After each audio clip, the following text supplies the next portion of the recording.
welcome, everyone, to another episode of Bill Has Opinions, the drinking show with a Gen X problem.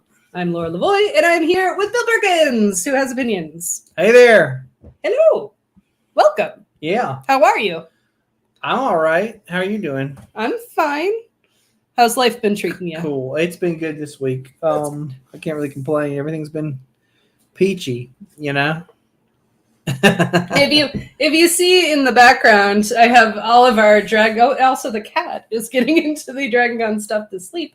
Yeah. All our Dragon Con stuff is laid out on the bed. We have approximately 2 weekends, 2.5 weeks to Dragon Con. Oh yeah. I gotta go get into the closet that we store everything in and pull everything. We've got this. It's a little tiny narrow closet, and whatever you want is at the bottom back corner of it. Course. You know what I'm saying? Like, no matter what it is. So I have to pull everything out. Like there's like 17 bins in there, and I've got to pull all that shit out to get to the thing I want, which is one of Emily's Wonder Woman wigs that I need for my costume this time, actually. That's funny, and also I cannot wait. Yeah, there's Toast. She's still she's behind me now. Somewhere. She's cozy. She's right behind me now. I would have to move to show. But yeah, anyway, so that's how I still got to do that, and I've got I got two minor little details to finish up. But you know what? I'm the kind of person where I need the fire under my ass of like, it's tomorrow, you know, and then you'll so I'll be doing it, you know, the Tuesday of that week. Yes, absolutely. I'll finish everything up and it'll be fine. It always is. It always is. It's it always fine. is. I need that kind of project. Like I've got a lot of stuff done in advance, more so than in previous years. And then I got comfortable, and then I'm like, oh yeah, I got everything done, and then I'll think about it for a minute, and I'm like, oh shit, no, I got two little things, but whatever. No, that's true though. Yeah, I'm actually almost ready. You can see some of my costumes hanging up behind us, and one of the things I have to do that was like I ordered most of that green costume behind me online, and it came folded in a package, and it's all like polyester, or you know, creased, so it's all creased, and I tried like some of the wrinkle remover, and that didn't do anything. So now I got to try steaming, but I don't want to iron it because if I iron it, it's not real fabric, so I will burn it. Have you ever tried just put it in the dryer for a bit? I thought about that, but I'm worried that because sometimes I put things like that in the dryer and then they just come out more wrinkled. Here's the thing I've done in the past with things that I'm worried about: put them in the back of the car in mid-afternoon for about 15 minutes. That's it's a good just idea. enough heat sometimes to relax it. You know what I'm saying? Well, they're covered in fabric softener right now. Okay. So something will do something. I'm telling you, 15 minutes in the back of the car, like at 3 p.m. You know. All right. I will give that a try. Yeah. I will do that. Try it. All right. It won't burn it. Yeah. Right. Yeah. Not like an iron, because that's what I'm worried about. I'm like, I'm going to be Steve Bonnet with just an iron burn on the back of the jacket. There's nothing I can do about it. Yeah. All right. So. Anyway, what are you drinking? Oh, I'm drinking this right now. I'm finishing up a Sweetwater Radler, it says, and it claims to be blood orange. And it's got a hint of orange, although it's the least orangey Radler I've ever had in my life. Well, right. So the definition of a Radler is you mix juice and beer. Like a Radler and a Shandy are about the same thing. Yeah, a Shandy is lemonade and beer, and a Radler is juice and beer. Well, unless you're leaning Kugel, then it's anything in beer. Well, yeah. Well, I think maybe that's what Sweetwater is doing. That their Radler is anything in loose. Beer. Yeah, it's a very loose definition. Yeah. The other Radlers I've had in the past are always very juicy. Like it's clearly like a you know, grapefruit or orange and beer. Right. This one is very weak sauce on the juicy part. It's still okay. It's still drinkable. I'm not knocking it because you know it's still like whatever base Sweetwater beer. Yeah, I was gonna say. I wonder what the base Sweetwater is. I feel like it's probably just 420 mixed with some orange. Which is their, you know, it's their extra pale ale. It is their just general beer flavored beer. So we'll get plenty of that in Atlanta in a couple weeks too. So I decided to go with to start. Although you know what? It's actually lighthearted day today. Well, no, it's Two Hearted Day. Two Hearted Day. So I do Sorry. not have any That's Two right. Hearted. It's So I'm Two drinking Hearted Day. Lighthearted. So yeah, today is, I guess, the anniversary of Two Hearted from Bell's. So they're doing a whole thing all day. So I grabbed some Lighthearted. And then I happen to have this in the fridge, so I grabbed it for later. But I've got a Lower Falls IPA Gotcha. to finish out the night. There's a light in my heart. So earlier today, Matt, speaking of concerts, today, Matt showed me a Facebook ad for an event in a nearby town that was the concert of a lifetime or the event of a lifetime. And it was literally the band Firehouse is going to be here. Firehouse. They had one song, right? Which was called Love of a Lifetime.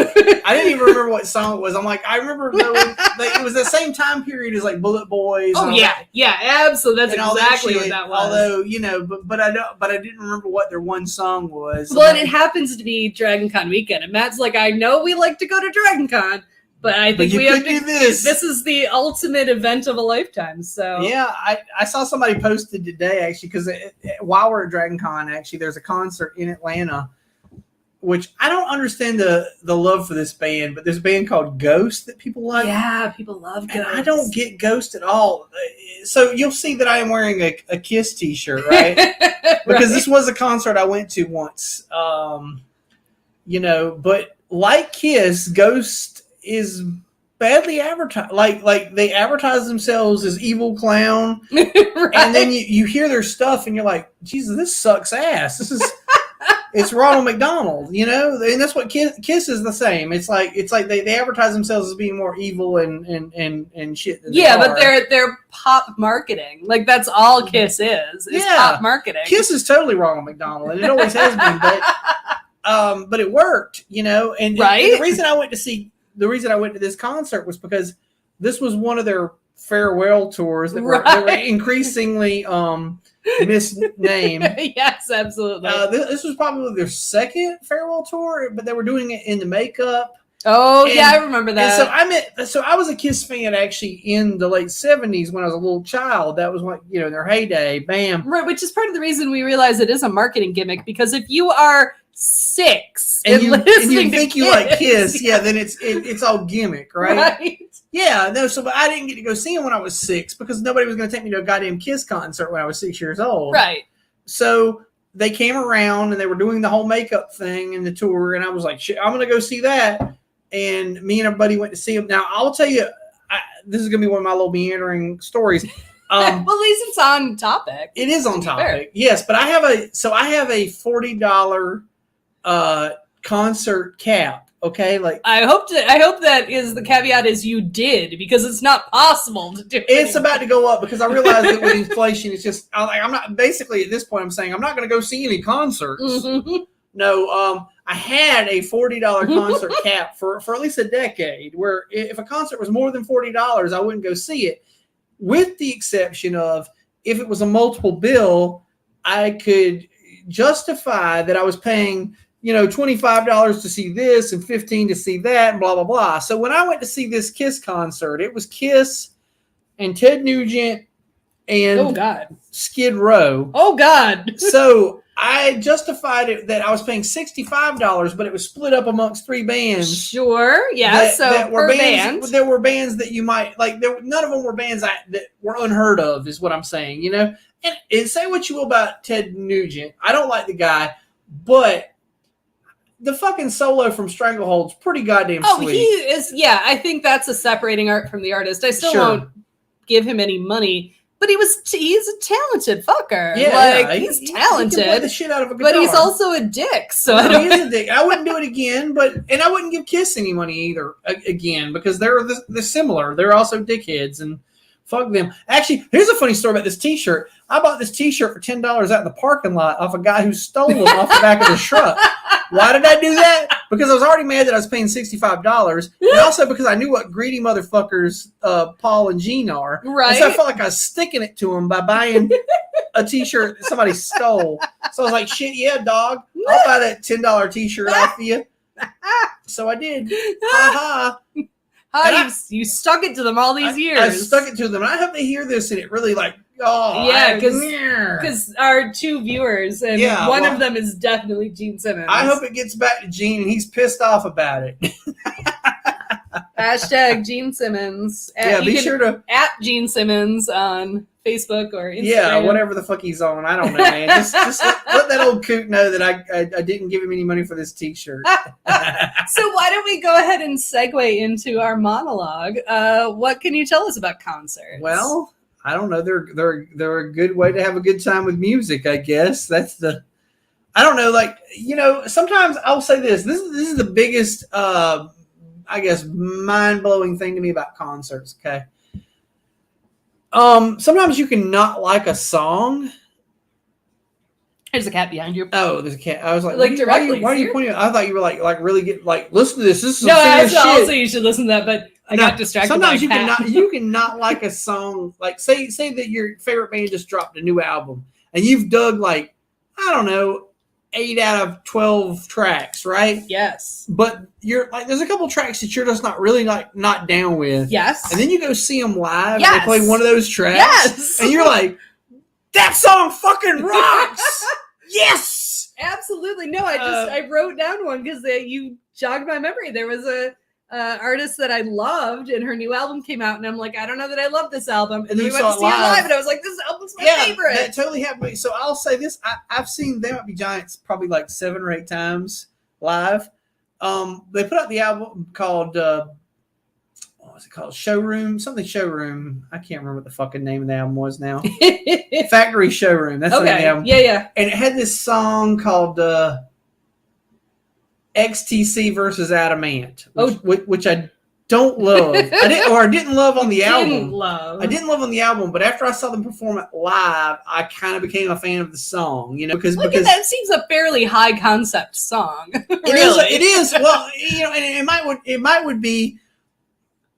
The song might have hit me harder were I a fan of XTC or Adamant, which I wasn't of either really. Like I like both mildly, but not like I'm not one of those people who loves XTC. Like I know people who do. They think I love. Oh my XTC. God, they're so artsy fartsy and they're clever. And I'm like, they've never really scratched an itch for me. I don't get it. And Adamant likewise. Like I have friends for whom Adamant is the thing, and he does a thing. Yeah, I mean, I like one Adamant song. Is it Goody Two Shoes? Yeah. Well, no, actually, no. There was another one. Shit. I like the other Adamant. The other Adamant song. Anyway, I had it in my head until you said Goody Two Shoes, and now it's not. Yeah, but anyway, so yeah, it's a high concept fucking song. And I guess maybe that's why I didn't love it. But then I saw it perform live, and it just like the guitar solos and shit. Something about it just made it. And I was like, oh my God, that's a good song, actually, So that happens at concerts. Sometimes you'll see a song that you don't love, and they'll play the song, and you're like, damn, what a great song. Yes, that's the one. That's 2. Stand to Deliver is the song I was trying to think of. Yeah, I had it in my head until you said the word. I was thinking ant music. Like I was like something it's got ant in the title, right? Like, no, but I don't like that one either. No, but until you said Goody Two Shoes, I had Stand and Deliver in my head, and then it was gone. Now all you can think is Goody Two Shoes. Yep. Okay. No, yeah.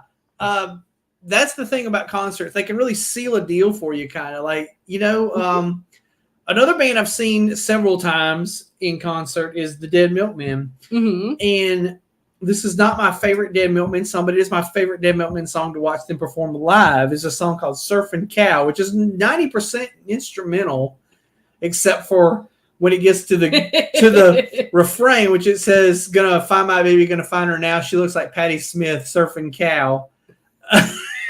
What? And then it says, "Surf's up, dude." That's like the only lyrics in it. Otherwise, it's just an instrumental surf song. I do like a surf song. Oh my God! But anyway, I remember the last time I saw the Dead Milkmen live, somebody was like, "Hey, I'm here for some, I don't know, video magazine or something. I'm gonna film something. What should I?" And I was like, "Oh, what you're gonna want to catch is Surfing Cow. Like when they play that, that's gonna be the thing. Like." You're going to want to film that all the way, I mean, he probably wouldn't know what it was when it started, but I know sure. as soon as I hear it, because it starts off with just like this drums, like, it's got this very slow intro, and I'm like, oh my god, they're playing Surfing Cow, like.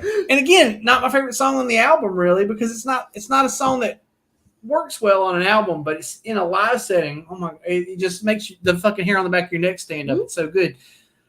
So anyway, some concerts can transform the way you think about things sometimes, right? Yeah, absolutely. So before we get into because I've got a whole bunch of topics. Oh shit, yeah. We're gonna actually try to get to them. This last week we got to one. Oh. And we spent an hour talking about it. It's a weird show. Yeah.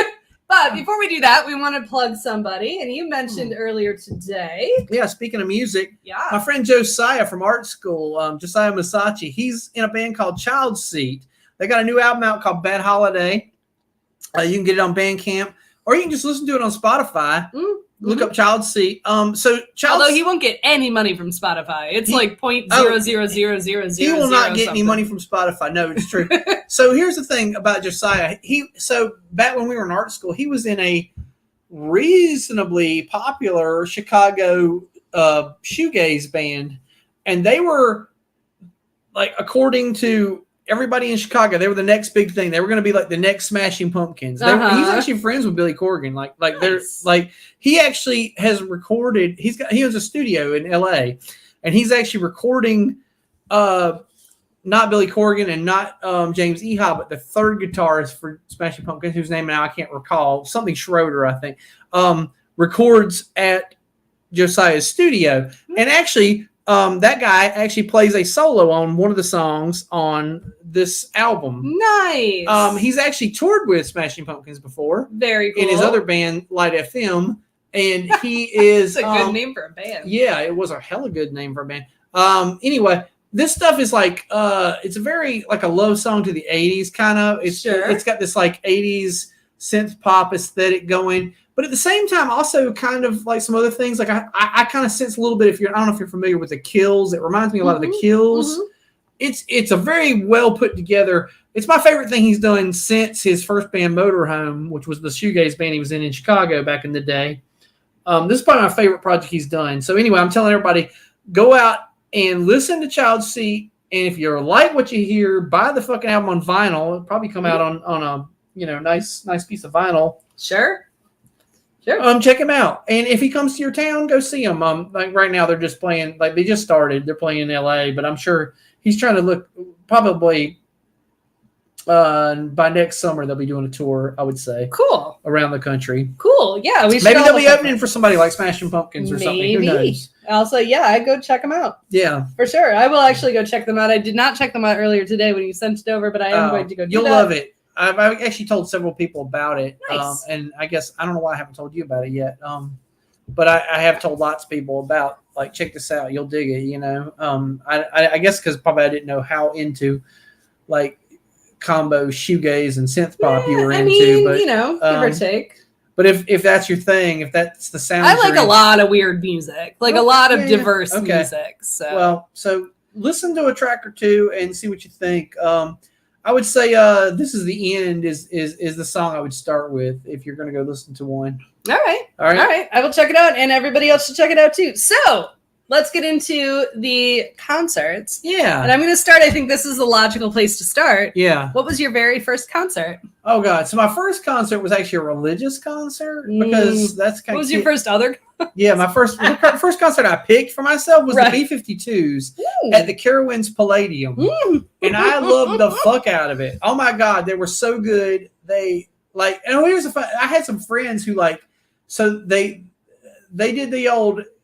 And we'll talk about this later. But they did the thing where, like, they go off the stage and then everybody's like, come back and play, and they come back and do the encore. Right. So they did that. That was like their halftime, though. They came back and played like another set equally as long as the previous set. Nice. And they were so good. And I couldn't believe my couple of friends who like fucking left at when the thing looked like it was over. They like, well, okay, well, we're going to split. I was like, okay, well, have fun. Play some more, and they came out. And I was actually like, so this was in 1991, I want to say. Mm-hmm. I had just bought the Cosmic Thing album, Okay, that's the only thing I knew about the B-52s. I didn't even realize they had a career prior to that. Right. You know, like right. I had just gotten into them. You know, first time I heard them was in the movie Earth Girls Are Easy, Mhm. which they recorded the Cosmic Thing song for that movie, and then they were like, "Hey, we're having a good time. We should get back together and put out an album." Let's keep doing it. Yeah, and they put out Channel Z, and anyway, that was a solid album. Cosmic Thing was a solid. Like it had like For sure. eight hit songs on it, Yeah, right? for sure. But sure. anyway, yeah. So they came out, but then they played like all the shit, you know, like Rock Lobster and Planet Claire and all that stuff, and I was just like, oh my god, this shit's so good. Like this, I didn't know anything about. Like this is the first time I'm hearing Planet Claire was live Nice. by the B-52s. That's my favorite B-52 song now. Well, sorry, it's a toss up between Planet Claire and Dances Mess Around, which are both off the first album. But I also like some things off some of their other albums, like Girl from Ipanema Goes to Greenland, Right? and You're in Private Idaho and shit like that. Yeah, but Your Private Idaho is a great song. Yeah, but anyway, like I said, all I'm hearing so far, like all I knew was Cosmic Thing, and they sold me on the rest of their fucking catalog. I went out and bought everything on cassette because that's what you had back then, cassette, because that's what fit in the car. Exactly, you know, exactly. In the old Sparko-Matic, in the old Pinto, you know. And I was down though. I enjoyed the shit out of that concert. I talked about it for ages. When everybody said, "What was your favorite concert you ever went to?" I'd say B-52s. It's probably still in my top 5. Probably not the best concert I ever went to now, but but definitely still high marks because it showed me how great a concert could be. They put on a full show. It wasn't just one of those. Sometimes, and this was the thing. Speaking of shoegaze, this is one of the things why shoegaze is called shoegaze was the band would come out and basically stare at their shoes while they played. Absolutely no fucking stage presence usually with those bands, right? And that sucks because you want a show, this is what Kiss gave you was a fucking show. Because they were a marketing machine. You didn't necessarily go to Kiss to see good music. You went to Kiss to see a fucking show. And exactly. I'll give it up. I saw. Did I or did I not? Was I not entertained? I was entertained. So there you go. I was entertained. That's fair. That's fair. So my first concert, it did not happen until I graduated from high school. Okay. And the reason for this is my mother had this weird archaic rule that we as children were not allowed to go see concerts until we graduated from high school. Huh. I don't know why. I don't know why she thought music was going to be the thing that corrupted our souls. I listen to a lot of music. I am not corrupted as far as I know. Maybe I am. Maybe you are. Maybe I would get it if you came from a fundamental background. Yeah, I don't at all. Because it was totally a thing, which is the reason the first concert I went to was a religious concert, and because they totally sink that bill like in your fundy religions, like hey, absolutely. Like music, the lyrics mean something, and it's the devil trying to get to you and blah blah blah, and I guess he got to me. I guess, yeah. I got. You got by the partially devil. I got because the Christian music sucks so bad. Like right. If God really wanted to keep me away from the devil's music, his music would be better. Good music. Right. But instead most of those Christian bands are very half-assed and sucky. And this is the thing I'll still maintain to this day. This is funny because I'm not religious at all anymore, but I still remember I can still be like the devil quoting scripture to Jesus. And one of the Bible verses says, do all things as if to God and not unto man, right? Like if whatever you're going to endeavor into, you should do it with your whole heart, like you're doing it for the Lord. Right. And boy, is Christian rock not living up to that, because it is the most half-assed, like elevator music bullshit that you've ever heard in your life. So it's really easy to just go, the secular music sounds like they mean it, though. Right, exactly. Like they really seem like they're into the drugs and the sex and the stuff. And this Jesus music sounds like, maybe some Jesus. Maybe. Can I interest you? No? Okay, well, whatever. No, well, whatever. So my very first concert, it was 1993, and my high school boyfriend got for me as a graduation gift tickets to see Elvis Costello and the Attractions. Damn, okay. The opening band was the Crash Test Dummies. Oh, shit. Which at the time, in the Crash Test Dummies, it was right after their second album came out, like the song, yeah. And Elvis Costello would have just dropped that album he did with Jerry Garcia, I think, right? In '93, yeah. And it was so, and I liked Elvis Costello. I learned to appreciate Elvis Costello more, but the reason the tickets were bought for me was because I was a huge fan of the Crash Test Dummies. Okay. And so you went to see the opening band. I did. I went to see the opening band. Yeah. But the whole show was amazing. Been there, done that. We'll talk about that too. Like having gone to see the opening band, and also going to see the band that's headlining, but then deciding you like the opening band. Oh yeah, I've done that. I've done that more than a couple of times for sure. So it was a good show though. So let's move on to then. I know that there's probably like as the day is I started with a list and I keep adding things. Oh gosh, look at you. Yeah, so we're never gonna cover all that. No, but what would you say if you could pick one, just one, is your all-time favorite concert? What was the best concert you've ever attended? All-time favorite. That I've thought about this all day because you said I think you sent me this outline and I was like, shit, man, that's correct. How does that work? What's my all-time? I know, right? Okay. I have 1,000 things listed here. I'll say this because it was a double bill and I like both bands equally. I saw the Pixies on their first comeback tour when they still had Kim Deal. Okay. Yeah. And it still met my $40 criteria. Right. Okay. Right. And the Bell Rays opened for them, which was a band I also liked. Nice. So, and actually I was surprised. I didn't know the Bell Rays were opening for them until the night I got there and was standing in line. And then I saw opening act the Bell Rays and I was like, oh dog, this is going to be awesome. I thought I was going to sit through something I was like mild on. And now I'm like, what? So the Bell Rays, in case you aren't familiar with the Bell Rays, if I had to describe the Bell Rays sound, their sound is, the Rolling Stones song, Gimme Shelter? Mm-hmm.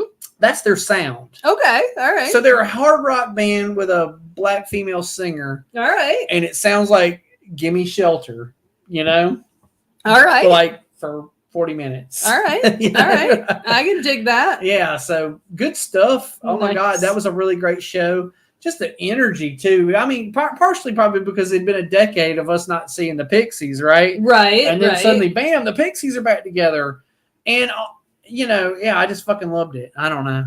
Yeah. No, Rage Against the Machine show, best you've ever been to. That's awesome. She just saw that this week. No, nice. This week. Yeah. Fantastic. Fantastic. So I thought about this, and I do have this gigantic list. Okay. And I really did think yours? about it. Not the Descendants. Which was your favorite? All right. So I don't know. But the one that I actually starred this, but I meant to start this. The Decemberists.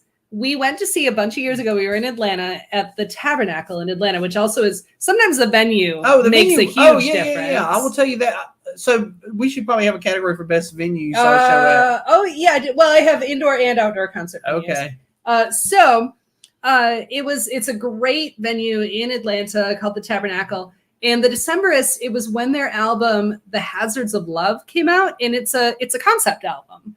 Like the whole album. Do they have an album that's not a concept album? Well, yes, but this one's legit. It was just like the first EP was not a concept album. Well, their first EP was a concept album, but that's a different. Okay. But this one, it's all a big story. It's one whole story. They've got some guest artists performing on it. It's story start to finish, and it is a beautiful story. Like it's a really and they cool play story. It that way. They played that concert. They had both guest musicians. There were two women that sang on the album. They had both of them with them. Awesome. And they performed the entire album, literally start to finish, and it was amazing. The worst part was the very last song is this real moody, real sad song. People are dying. Like it's a tear. And we're sitting up in the mezzanine, and this lady, like 2 rows behind us, decided to take a phone call during that song. Oh. So the entire theater is quiet as fuck. And this lady's like, yeah, I'm at a concert and they're just playing the last song now. And I'm like, oh my God. Oh, God. I was getting ready to get up and Did punch she get her. beat to death on the way out? I came close. But it was amazing. But it only took basically one album was half the concert time. Got you. Yeah. So after that, they took a break and then they came back and played their greatest hits. Okay. So did a regular concert. Yeah, absolutely. Okay. It was super fun. It I've was always awesome. wondered how people do that when they do hey, we're doing we're playing this album start to finish, and it's like, okay, yeah, but that album's 40 minutes, Mhm. like, and I'm paying, Exactly. and you've already asked me to pay more than $40, which is my cap. Exactly. Exactly. No, it was a great concert, and it's probably the one I remember the most. Yeah. But I have this giant list. So, all Okay. right. So here's one. What is the worst concert you've ever been to? I mean, aside from that religious show that I probably, at the time enjoyed because I didn't have any, any comparison, right?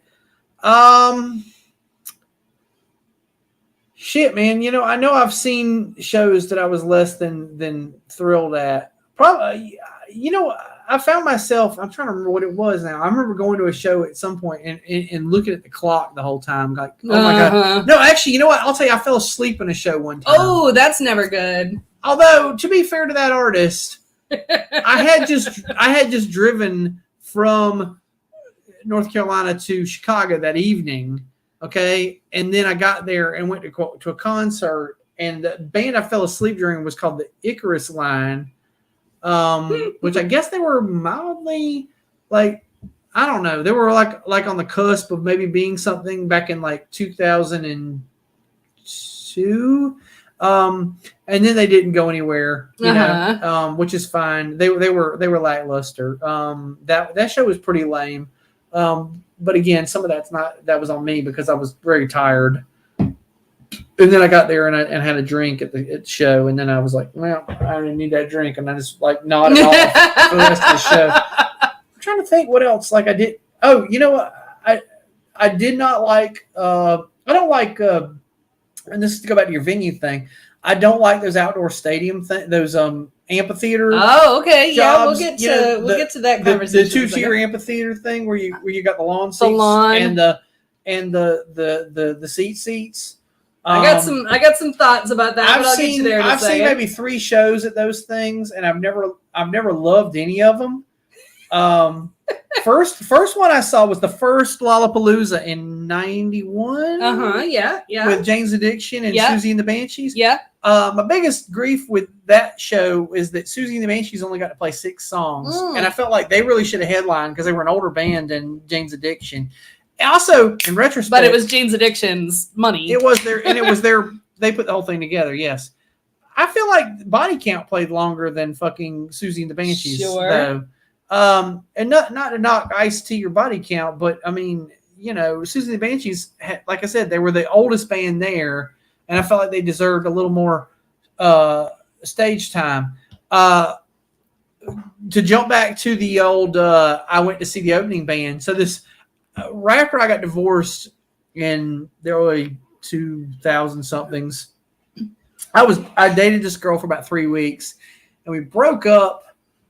And right after we broke up, then she calls me because she was coming to a concert in Charlotte at the amphitheater there. She was coming to see 9 Inch Nails, and she asked, apparently whoever she was going to go with bailed on her, and she was like, "Hey, do you want to go?" And I was like, "Yeah, I'll go."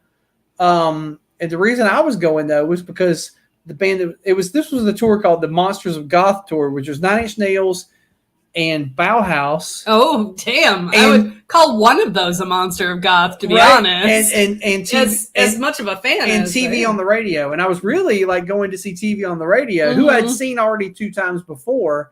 I love TV on the radio. That guy's got a beautiful voice. The lead singer for TV on the radio. Anyhows, I went to the show, and TV on the radio, I think, played like 5 songs, because they were the opening act, and and I was a little disappointed in that. Bauhaus put on a full show though, so that was good. And I realized, this is the funny thing is, like, I knew a couple Bauhaus songs going into it, but I didn't know like their full catalog and all this. But then you see them live, and that was one of those things like, also like, oh my God, like, these guys are so great live.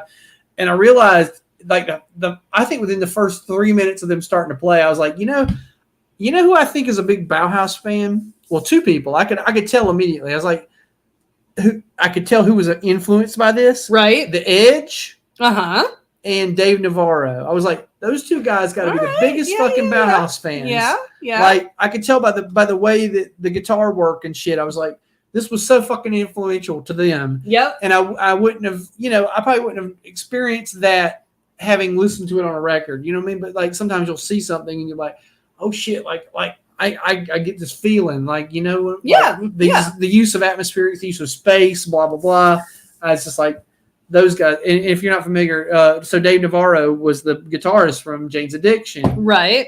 And who else did I say? Oh, The Edge. You know who the fuck that is. Yeah, I don't from have to you explain two. that. Yeah, if we do, it's you two. But also you don't. So the worst concert I ever saw was the Red Hot Chili Peppers, and I can imagine that's the truth. I don't remember what venue it was, but I think it was too small for who they were. Okay. And it was so loud that you literally, like the first notes of the first song, you couldn't hear anything else. It's like when you eat something super spicy and it blows your palate and you literally can't taste anything. Although like I literally couldn't hear the rest of the show because it was so I gotta terrible. say, that's a band that doesn't age well. Like No, the older I get, the more disdain I have for the Red Hot. Like I used to love the Red Hot Chili Peppers when I was a senior in high school. Right. And the older I get, the less I like them.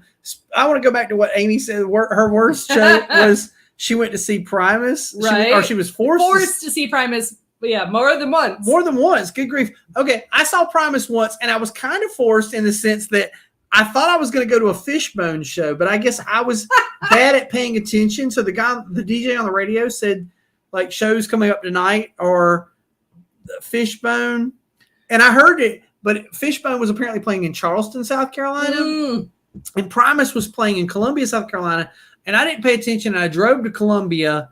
And I got there, and there was no Primus show. There was no Fishbone show in Columbia, and I would have rather seen Fishbone. I really would. But I was already. But you're already there. I was already in Columbia, and I was there to see a show. Right. So, and this was back in the day. This was like God. This was Caesar Cheese had just dropped, but but hadn't yet become popular. So right. This isn't a tiny club, okay? So I got to see Primus in a tiny club. Prior to them becoming a huge fucking deal. And I think I've seen Primus twice actually too, now that you mention it. The other time I think I went to see the opening act though, the second time, and then it was after they were big. That was after, like way after, like when Big Brown Beaver came out. Right. In a bigger venue. Right. But I was going to see Melt Banana, who was opening for them. Melt Banana is a Japanese noisecore band. If you're not familiar, you should look up Melt Banana. I've seen them twice also. Well, speaking of seeing bands more than once, I was going to mention, so I was a Tori girl back in the 90s, right? So I went to several Tori Amos concerts, like back in the day where you had to like go stand in line at a Ticketmaster line at like a Hudson's. Like you had to stand outside and get the tickets. I remember doing that. And so I saw Tori a bunch of times in the late 90s. And then she did a tour in after I moved to Atlanta, so it would have been like 2003, 4, 5, somewhere in that era. She did a tour with Ben Folds of Ben Folds 5, of course, called the Lots of Pianos Tour, because they both play piano. So sure. And I was like, oh, this is exciting. I love Ben Folds. I love Tori Amos. Let's go see this. So we went to see it. It was at an outdoor amphitheater in Georgia, in Atlanta, and Tori. Well, okay, so the opening act technically was Ben Folds, and it was a great show. It was amazing. It was an incredible show. It was awesome. It was fun. And then Tori came on, played an amazing show. And one of the things I like about Tori Amos that she did even in the 90s was every show was different. Like if you saw her in Detroit and then in Chicago the next day, it would be different. That's a good point. And I'll talk about that too. I want to come back around to it because I've done this. I've gone to see a band 2 times in a row. But so to your point, I think exactly is about 5 years ago in Asheville, Matt and I went to see Ben Folds play at the Orange Peel, which is an amazing venue here in town. Sure. I had not seen him perform since the 2005 Lots of Piano tour. Sure. He played the exact same set. Every note, everything. And you felt let down. I did. I was because like, you're like, I already saw this. Yeah. Exactly. And I feel that way it was too. 10 years later. That's one of those things. I will say that. So the one time I've ever done this, one spring break, I decided I was going to go see Them It Be Giants twice. I was going to follow Them It Be Giants, but by that I meant I was going to see 2 shows. Right. Exactly. I saw them in Charleston, and then I went and saw them in Atlanta the next night. Okay. They played the exact same fucking show. Yeah, The jokes were the same. Yeah, that was the Ben between- Folds 10 years later. The encore was the same. Like nothing was.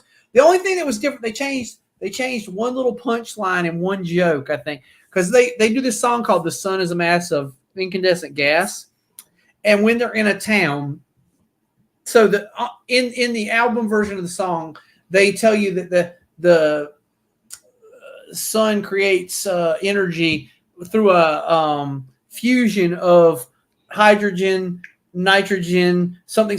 Yes. Anyway, Yes. when they perform this song live, they tailor it to whatever town they're in, and they'll say. So when they were in Charleston, they said it combines hydrogen, nitrogen, macrame, patchouli. Because Charleston College of Charleston students have a tendency to be a little jam bandy hippie types. Right. So they did that thing. And then when we were in Atlanta, they were like, it combines hydrogen, nitrogen, peach tree. So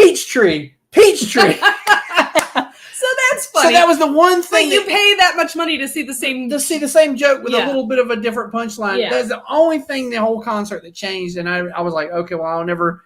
Actually, I think that was probably the last time I saw the Giants live, to be honest with you. We've seen them here a few years ago, but it was probably the same show, to be honest. That was at the Fox Theater. Oh, here's another thing I'll say about They May Be Giants live, okay? Like, they put on a really good live show, and it'll sell some songs on you, but at the same time, their biggest hit, Birdhouse in Your Soul, when it's time for them to perform that song, they look like it takes all the air out of them. They look so defeated. And I'm like, hey, your catalog is big enough.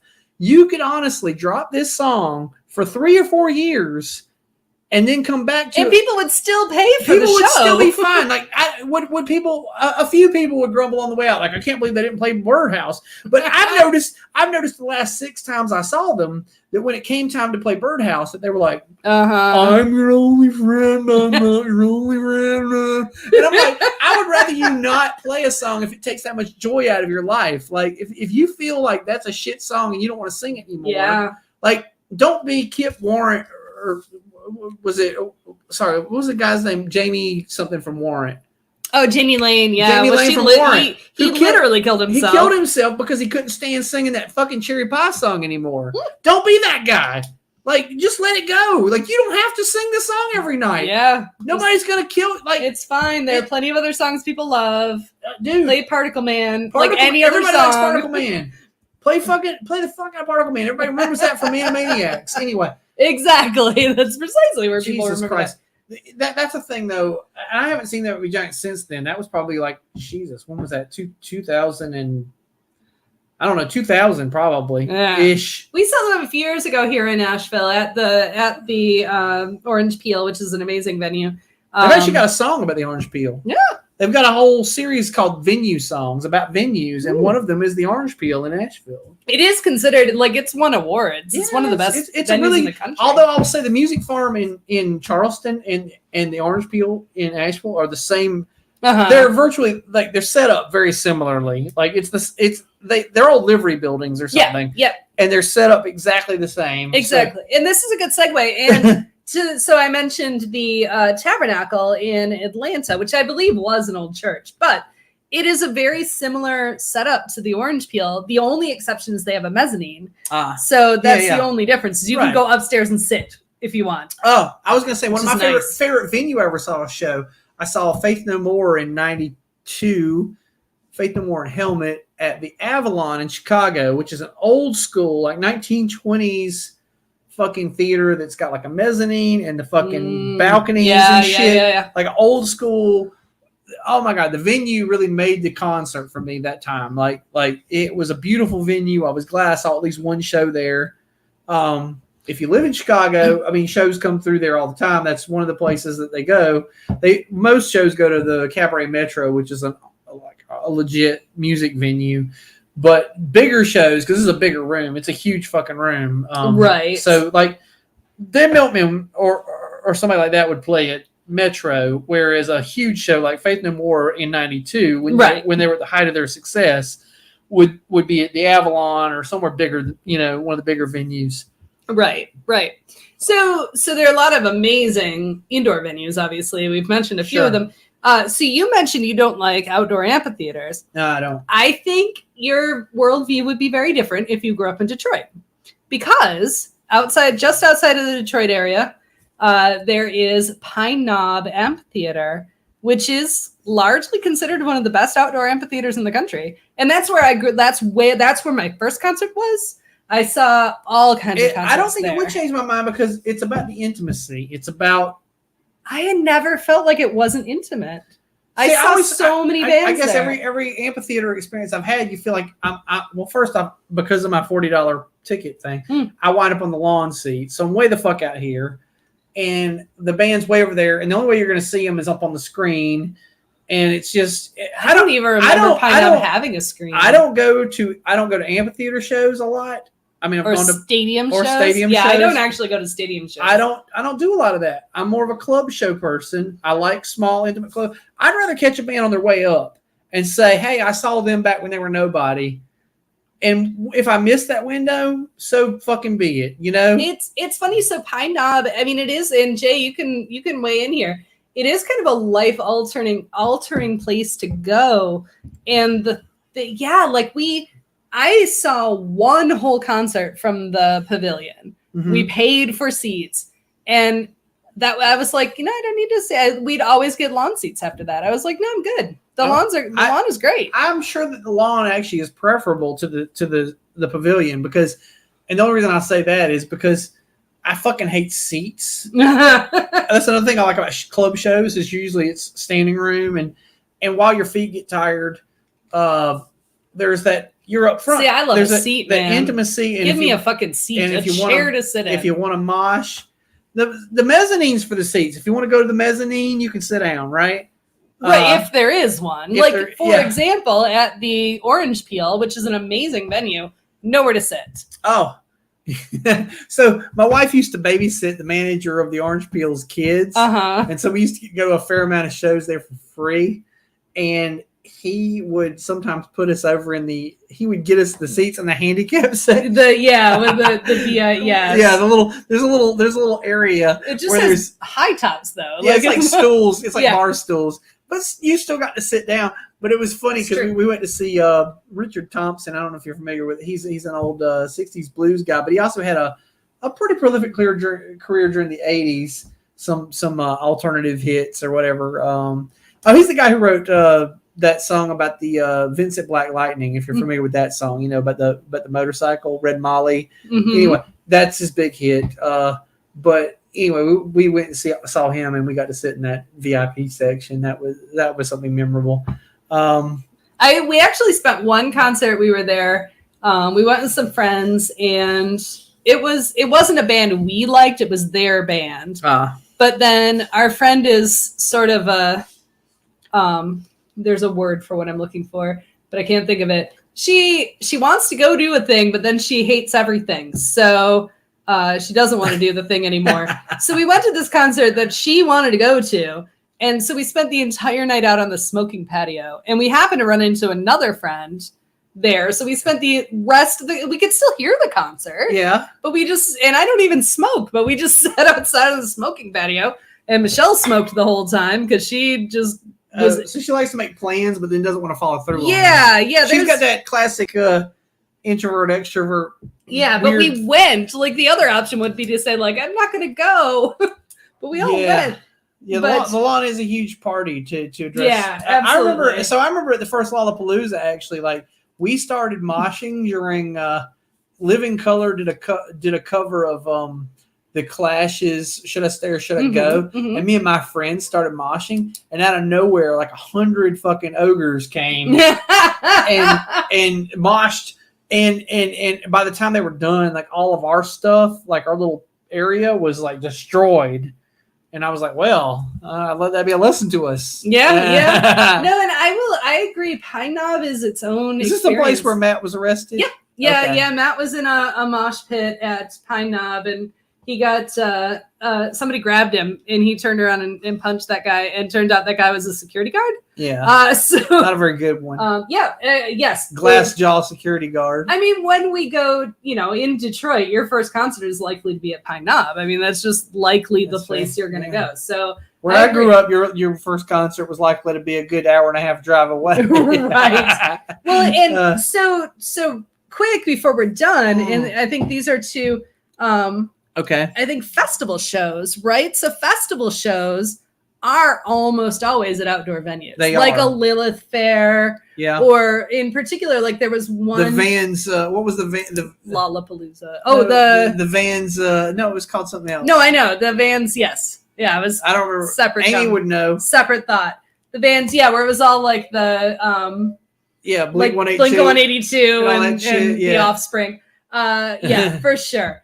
And oh, nice, yeah. St. Andrews Hall is another awesome venue in Detroit that's well worth going to. I've been there. I went there to see a band that Matt used to play with. Fun and he was in fact, a band. Oh, The Warped lead Tour, singer from yeah. Mr. Bungle is the same lead singer for Faith No More. That's true. That's true. But like we went to the Lilith Fair, probably I think it's second or third year. Okay. And it was at Pine Knob. Uh-huh. So like that's like historic shit going to see the Yeah. Lilith Fair. Did you wind up adopting a dog? Or? We did not. Oh. No, I've never owned a dog in my life, as it turns out. Okay. Never once. But no, but we definitely got our inner lesbian in. Okay, real quick, I wanted to talk about one thing that you had mentioned. This thing right here. Oh, What is this? yes. Live music versus concert. Okay. What all did right. you mean by that? Here's what I mean. So I put this on here: live music versus concert.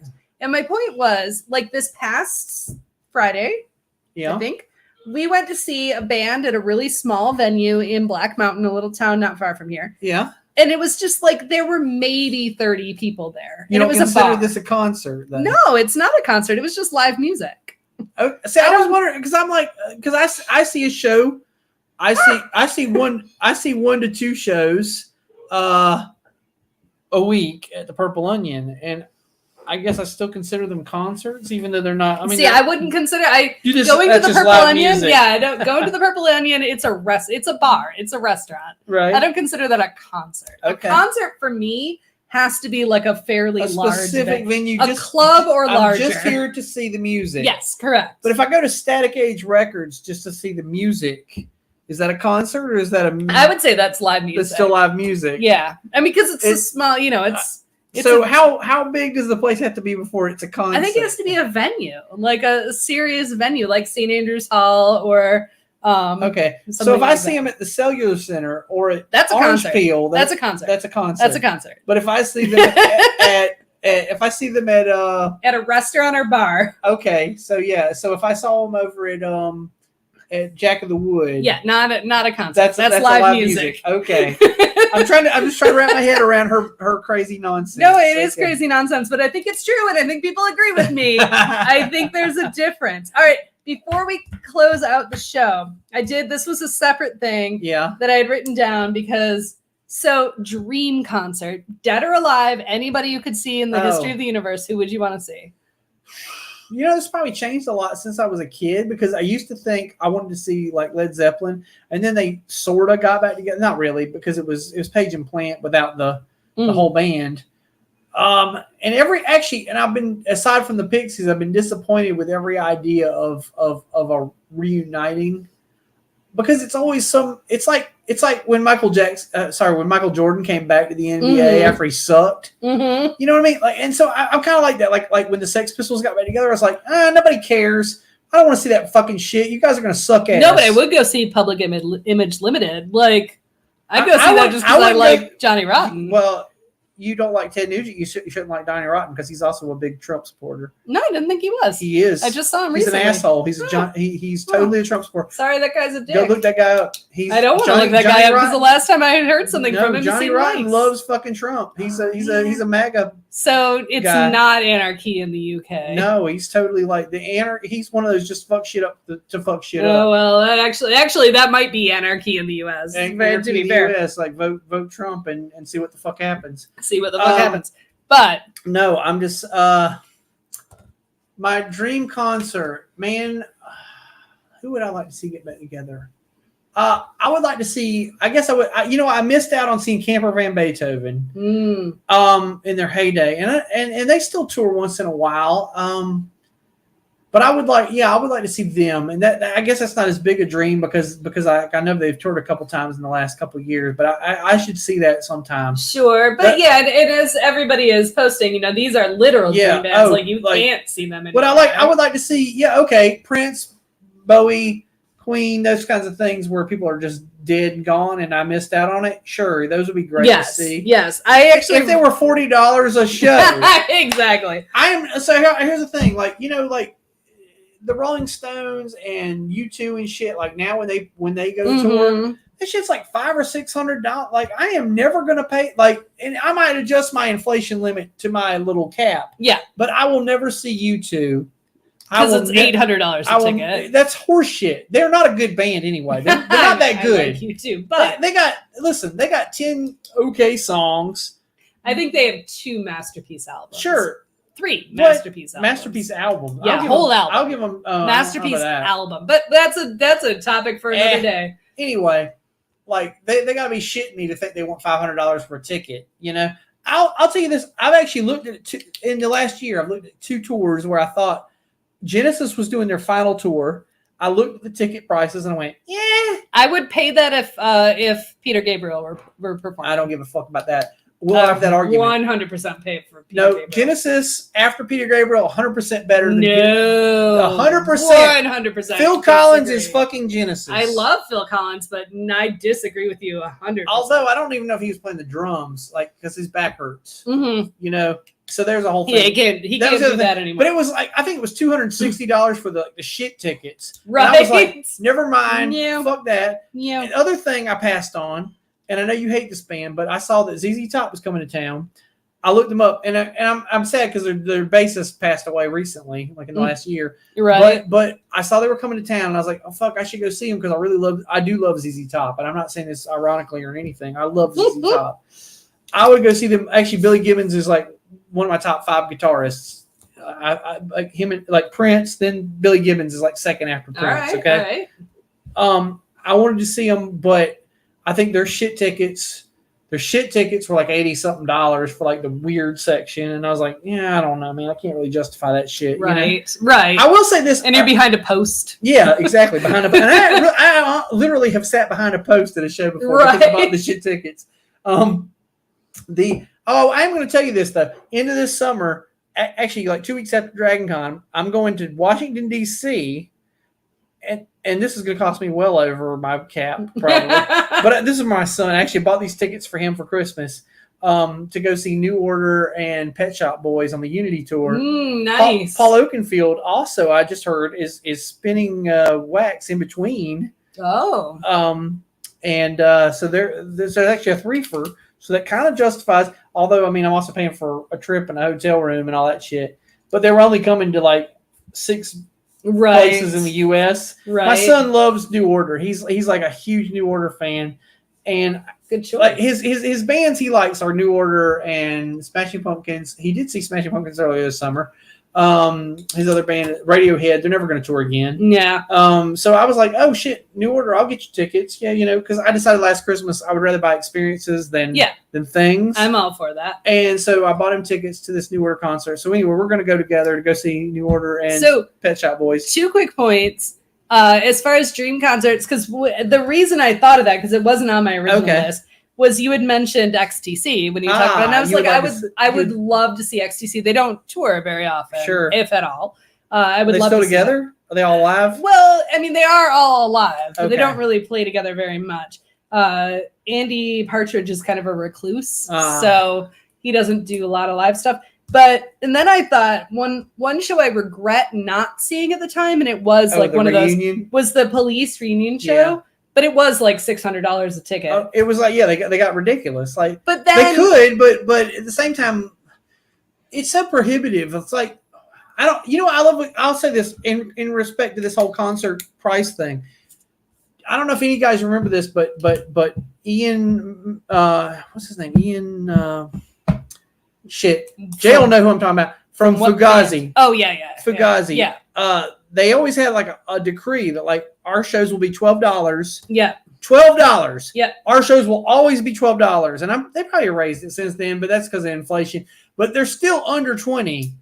And I respect the fuck out of that shit, man. Absolutely. Like, that's the way to do it. I've seen so many good shows for under $20 that when somebody asks me to pay $100 or $300, Yeah, exactly. I'm like, fuck, are you as good as, like that Primus show that I went to that I didn't want to see, I saw for $8. Right. $8 fucking dollars I saw that. Right. So like when I see that shit, I'm always like, I think about all the shows I've seen and what I paid for them, and I'm like, this is madness. Well, and so then and you mentioned this too, like a literal dream show, anybody dead or alive. Prince, I think, would be the Prince. obvious. That would be the first choice. Of, the obvious, like if I could go back in time and see something I missed out on, Prince would be one. I would want to see Prince prior to his religious conversion when he played all the dirty shit. Yeah, for sure. I want to see him prance around in high heel boots and a G-string and sing nasty shit about fucking people. That's what I want to hear. Darling Nikki. Yes. Yeah, absolutely. But I wanted to real quick before we get into our end of show situation, to the point about concerts, the price for a concert. Yeah. Because actually we were debating to go to a concert tomorrow. And even that with like all the fees and everything, it's just a little band at a little venue in town. And I'm like, that's expensive. What is it? Well, I don't remember what it cost, but it was Man or Astroman. Oh, yeah. And it's at the Grey Eagle, which is a really cool venue, but it's a small venue. It is. And it's more than $40. Okay. I actually played a show with, not with actual. So there was one year when Man or Astroman had like two tours. Mm-hmm. They split off. I think they had 3 tours at the time. They had Man or Astroman Alpha, Beta, and Gamma or something like that. Yeah. It was in the early 90s. No, late 90s. Late 90s, early 2000s, somewhere around there. Yeah. And we played a show with one of their tours. Right. My band, Martian Death Lyric. Ian McKay, thank you very much, Jay Hicks. Yes. But yeah, and I saw Man or Astroman, I guess, and I was like, okay, that's a thing. They're okay. I mean, I like them. They're okay, but they aren't worth more than $40. Well, and I don't know that I want to pay it on a Tuesday night, to be fair. Absolutely. Like, I'm like, well, the show starts at 8. There are 2 opening bands. They're not going to go on until 10. I want to be in bed. Yeah. Like, I'm done. I'm tired. Yeah. We didn't even get to that part. Yeah, that's a whole other. That's one of the few things I'll say nice about Kiss. Yeah. Kiss started at 7:00. Yeah, and they were done by 9. Skid Row started at 7. But I was out of there before 11. Right. So I was like, shit, dog, this is awesome. I love this. So, but real quick, here's one thing that it makes no sense, but I will spend hundreds of dollars on a ticket for a Broadway show and not for a concert. Yeah. It's basically a concert. But you're going to see a show. That's true. And it's a crapshoot with a concert whether you're going to see a show. That's true. Because they could be shoegaze and they could stare at their feet all night. That is also true. All right, so we are done. We have to go eat our dinner. Well, you still got to do with... Oh, yeah. Well, we got to think. So I normally say to Bill, do you have things that are extra? And Bill says yes and launches into a rant. A tirade. As it turns out, I'm the one that has the things that are extra. I can keep it short, folks. Okay. All right. So my things that are extra, people. For the love of God, stop posting on Facebook groups, and I quote, delete if not allowed, blah, blah, blah, blah, blah. Stop doing that. Stop doing it right now, please, for the love of God. Either read the rules and decide if it is allowed, or 2, boldly post it and hope for the best, because fucking stop that shit. Don't delete if not allowed. No. If I were the admin of any of these groups, that's what I would do. The first word of your post is delete. Okay. Yep, that's it. It's gone. It's done. I'm so tired of it. And it pisses me off at every single group I'm in, no matter what that group is. Like, it does not matter what the theme of the group is. Someone will post. It could be totally part of the group. And someone's like, delete if not allowed. I'd like to talk about literally the thing that this group is for. I fucking hate when people come into like cheap convertible cars for sale and they're like, hey, me and my wife are looking for a unicorn. Yeah, exactly. Exactly. Like, this isn't the forum for that, buddy. You know? Yeah. So, yeah, seriously, to Jay's point, if it's not allowed, it will already be deleted. Don't worry about that. That's the admin's job. Yes, exactly. So you don't have to tell me. And it's so fucking annoying. Please stop. Yeah. Stop doing that. All right. And that is it. That is things that are extra today. There you go. So we do have to go have Bill Bill's pizza. Thank you. Things that are extra. Thank you. So shall you close out the show? I guess I shall. Ah.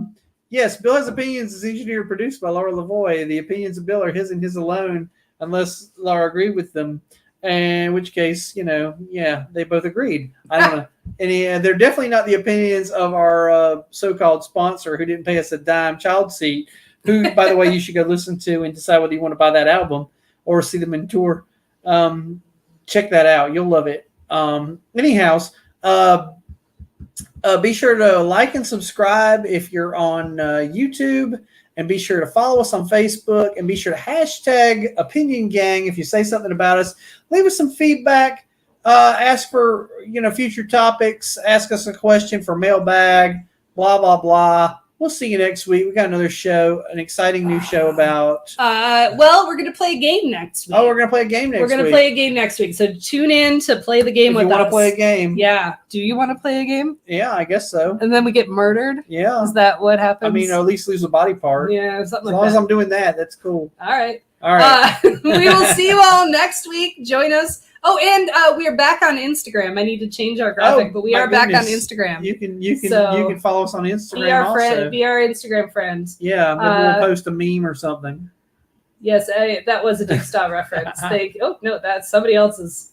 Oh, we're playing both games. Thermonuclear war. Yeah, we're playing Absolutely. Thermonuclear war too. Yeah, I'm going to shock the For monkey. sure. Is what I'm going to. Exactly. All right, we'll see you all next week. Have a good one, everybody. That was a different movie.